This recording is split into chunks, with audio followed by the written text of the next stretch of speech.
Love hurts at the end because it represents the collapse of something that once felt infinite, something that seemed to transcend time, space, and logic. When two people fall in love, they weave their lives together with threads of shared laughter, mutual trust, and unspoken promises. Every interaction, from the smallest glance to the most intimate embrace, reinforces the illusion that this connection is unbreakable. The heart, fueled by hope and comfort, tells us that what we have will last forever, that this person is our other half, our safe place, our home. Yet the painful truth is that no matter how strong love feels in the moment, it is always vulnerable to change. People evolve, circumstances shift, and sometimes the bond that once felt eternal begins to fray. When love ends, the hurt does not only come from the absence of the other person, it comes from the shattering of the story we told ourselves about permanence. It is as though the future we once pictured with vivid detail suddenly disintegrates, leaving behind not just a void, but also a cruel awareness of how fragile human connections really are. The pain is sharpened by memory. Every relationship carries with it countless moments etched into the mind, moments that felt ordinary at the time but now echo like ghostly reminders of what once was. A shared meal, a walk in the rain, the sound of their voice saying our name, all these memories become bittersweet daggers. Instead of being sources of joy, they transform into evidence of loss, proof that something precious slipped through our fingers. The mind replays these moments, often obsessively, trying to make sense of what went wrong, trying to find the precise second when forever turned into an ending. This constant revisiting only deepens the wound, making it harder to heal. Love hurts at the end, not just because of absence, but because of the way presence lingers in memory, teasing us with what can never be again. Love also hurts because it requires vulnerability. To love someone fully is to lower our defenses, to allow another person into the most fragile parts of our soul. We trust them with our insecurities, our secrets, and our dreams. In doing so, we essentially hand them a map of our heart, believing they will treat it with care. When the relationship ends, it feels like a betrayal of that trust, even if no betrayal actually occurred. The simple fact that someone who once held our entire being in their hands can now walk away is devastating.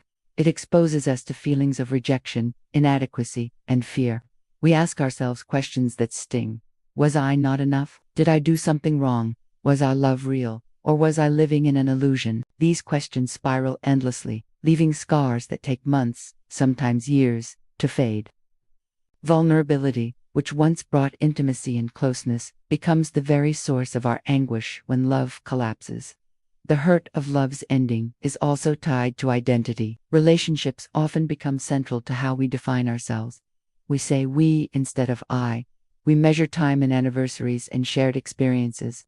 We adapt parts of ourselves to fit with the other, forming a joint identity that feels stronger than either individual alone. When love ends, that identity fractures.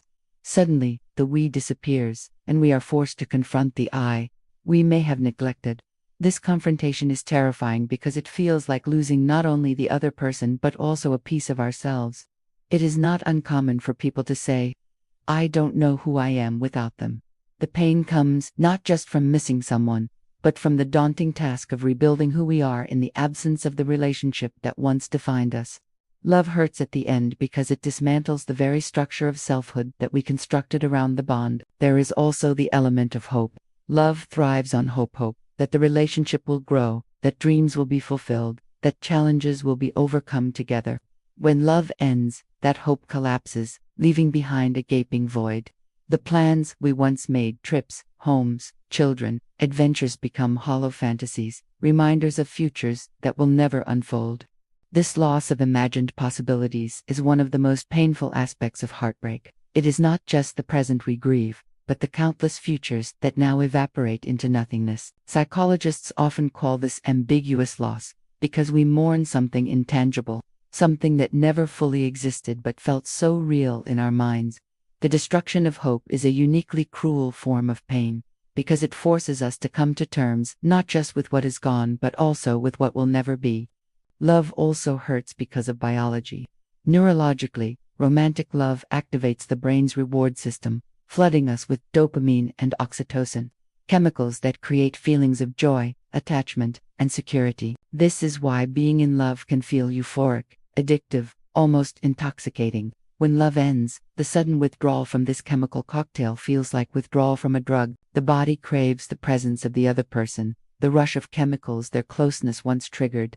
Without it, we experience physical symptoms: loss of appetite, insomnia, anxiety, even literal heartache. Studies have shown that heartbreak activates the same regions of the brain associated with physical pain, which explains why people often describe the end of love as feeling like being broken or torn apart.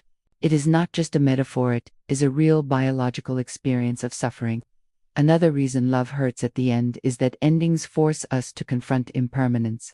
As human beings, we crave stability. We want to believe that some things are immune to change, that some bonds can withstand the passage of time. Love often feels like that anchor, the one thing that can remain constant in an unpredictable world. But when love ends, it rips away that illusion of permanence, reminding us of the harsh reality that nothing lasts forever. This awareness is painful not only because it shatters our current relationship, but also because it casts a shadow on every future relationship we may have. It plants seeds of doubt. If this love, which felt so strong, could end, then any love can. This realization makes the end of love not just a loss of one relationship, but a loss of innocence, a forced confrontation with the fragility of human connection. Love hurts at the end because it exposes the paradox of love itself, the very thing that makes it beautiful: its intensity, its intimacy, its vulnerability is the same thing that makes its ending devastating. We cannot experience the heights of love without opening ourselves to the possibility of deep pain. The two are inseparable, two sides of the same coin. This paradox is what makes love both irresistible and terrifying. It is why people continue to seek love despite past heartbreak, because the joy it brings is worth the risk of pain. Yet when we are in the midst of loss, it is difficult to remember this. All we feel is the raw wound, the unbearable ache of absence, the silence where once there was laughter. Love hurts at the end because endings are rarely clean. They are messy, complicated, and full of loose threads that never seem to tie together. Even when two people consciously decide to part ways, there are always questions left unanswered, emotions left unspoken, and wounds left unattended. The human heart craves closure, but love seldom provides it. Instead, it leaves us in limbo, caught between what was and what will never be again. We search for explanations, for reasons that will neatly explain why something so beautiful unraveled, but more often than not, those reasons remain elusive.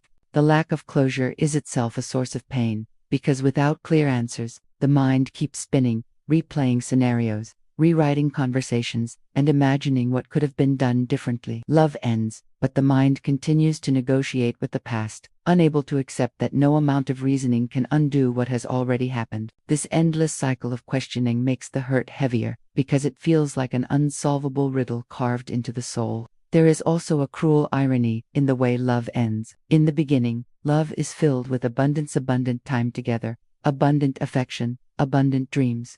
At the end, scarcity takes over. Suddenly, we ration our conversations, we count the remaining days, we cling to fleeting moments as though they are drops of water in a desert. This shift from abundance to scarcity intensifies the pain, because it makes us acutely aware of what we are losing. A hug that once felt casual now feels monumental. A kiss that once was routine now feels like a final act of survival. Every interaction becomes charged with the weight of finality, and this awareness makes each goodbye feel heavier than the last. Love hurts at the end because it magnifies the fragility of every moment, forcing us to recognize the value of what we once took for granted only as it slips away. The pain is also amplified by the human tendency to idealize the past. When a relationship ends, we often remember the best moments more vividly than the worst. The fights, the misunderstandings, the flaws, they fade in memory, while the laughter, tenderness, and intimacy shine brighter. This selective memory creates an illusion that the relationship was perfect, making its end feel even more incomprehensible. We find ourselves longing not just for the person, but for an idealized version of the relationship that may never have truly existed. This distortion of memory deepens the pain, because we are not only grieving the loss of reality, but also the loss of a fantasy we built in our minds. Love hurts at the end because it confronts us with this dissonance between memory and truth, and it is difficult to let go of something that has been polished by nostalgia into something more precious than it ever was. Another dimension of the hurt comes from the loss of belonging. Love often creates a sense of home not just in the physical sense, but in the emotional and spiritual sense. The other person becomes a safe place where we can be our truest selves, where we can rest from the chaos of the world. When love ends, that sense of home is stripped away. We may still have a house, friends, or family, but the emotional sanctuary built with that person vanishes. This loss of belonging is particularly painful because it creates a sense of displacement, as if we are wandering without an anchor, searching for a place where we feel whole again. The end of love is not just the loss of a person, it is the loss of a home we built together, a home that now exists only in memory.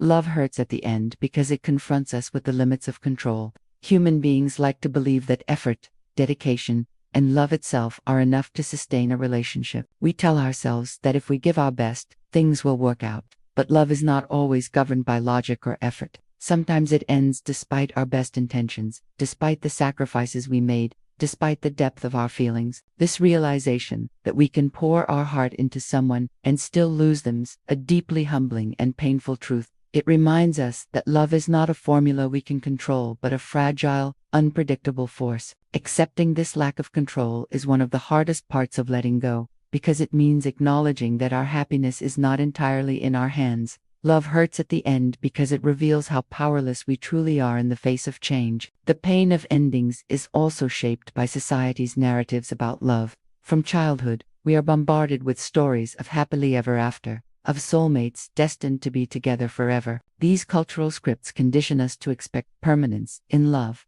to believe that true love should never end. When our relationships fall short of this ideal, the pain is compounded by a sense of failure. We feel not only personal loss but also cultural shame, as if we have failed to live up to an expectation that was never realistic to begin with. This sense of failure intensifies the hurt, making it harder to move forward. Love hurts at the end because it collides with the myths we were taught, forcing us to reconcile reality with fantasy in the most painful way. Jealousy and comparison also play a role in the pain. After love ends, it is natural to wonder what the other person is doing, who they are with, and whether they have moved on. The thought of someone else taking our place, sharing the moments that once belonged to us, can feel unbearable. Even if we know logically that the relationship had to end, the image of our former partner smiling with someone new cuts like a knife.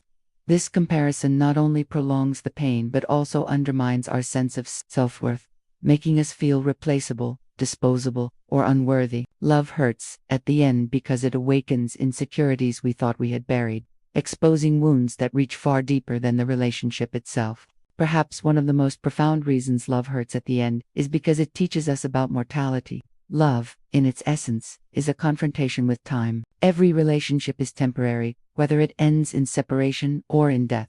When love ends, it is a rehearsal for the ultimate loss we will all face someday. It reminds us that nothing is permanent, not even the bonds we cherish most. This awareness of mortality gives love its beauty, but it also gives its ending its sting. To lose love is to feel, in miniature, the inevitability of all lost, the passing of youth, the fading of friendships, the eventual farewell to life itself. Love hurts at the end because it whispers to us the truth that everything we hold dear will one day slip away. And yet, within this hurt lies a paradoxical gift. The very fact that love can hurt so deeply at the end is evidence of how meaningful it was while it lasted. Pain is the shadow of love's light, proof that we dared to open ourselves to something greater than ourselves. To hurt from the end of love is to affirm that we lived fully, that we experienced something that mattered enough to leave an imprint. Love hurts at the end because it mattered, and because in some way, it always will.